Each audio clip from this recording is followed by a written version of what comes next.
Anda sedang batuk atau bersin?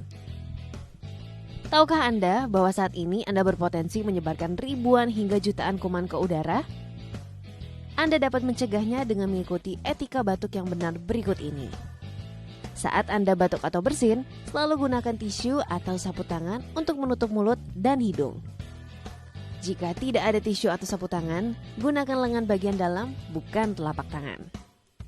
Gunakan masker yang menutup hidung dan mulut selama Anda batuk dan bersin. Buanglah tisu setelah digunakan ke dalam tempat sampah. Cuci tangan Anda segera dengan air mengalir dan sabun atau bersihkan dengan alkohol hand rub.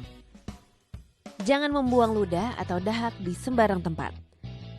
Dengan menjalankan etika batuk ini, maka kamu ikut membantu untuk mengendalikan infeksi di sekitar kita.